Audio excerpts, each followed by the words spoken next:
សួស្តីពុកម៉ែបងប្អូនទាំងអស់គ្នាអញ្ចឹងសម្រាប់ពុកម៉ែបងប្អូនដែលគាត់ត្រូវការរថយន្ត pick up លក្ខណៈ full option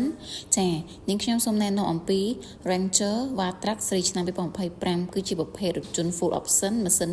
2.0 by Turbo ពង2មានកាពីតា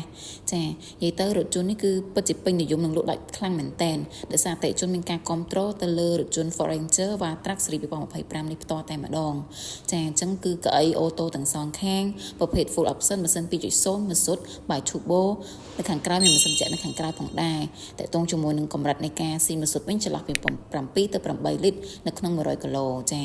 តើតងជាមួយនឹងការបង់ពន្ធផ្លូវគឺត្រឹមតែ200,000រៀលតែប៉ុណ្ណោះនៅក្នុងមួយឆ្នាំខាងក្រៅមានឆ្លងចូលនៅផ្នែកចំហៀង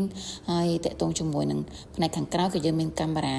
នៅខាងក្រៅដែរទៅគឺជាប្រភេទកាមេរ៉ា360ដឺក្រេមានមកជុំរថយន្តមុខក្រៅឆ្វេងស្ដាំតែម្ដងមានពាក្យថា Vatrac បច្ចៈមានភាពស្រស់ស្អាតមែនតែនសម្រាប់ Ranger Vatrac មួយនេះចាតេជនទាំងអស់គ្នាអាចជាជលុយសុទ្ធក៏បានបងរំលោះក៏បានជាមួយលក្ខខណ្ឌឯកសារងាយៗអាចចូលរួមចាប់ពី 10% ឡើងទៅក៏បានចាជាមួយនឹងរយៈពេលយ៉ាងយូរបាន7ទៅដល់8ឆ្នាំស្រឡាញ់អាចពេញចិត្តអាចតំណែងមកនឹងខ្ញុំផ្ទាល់បានសូមអរគុណបាយបាយ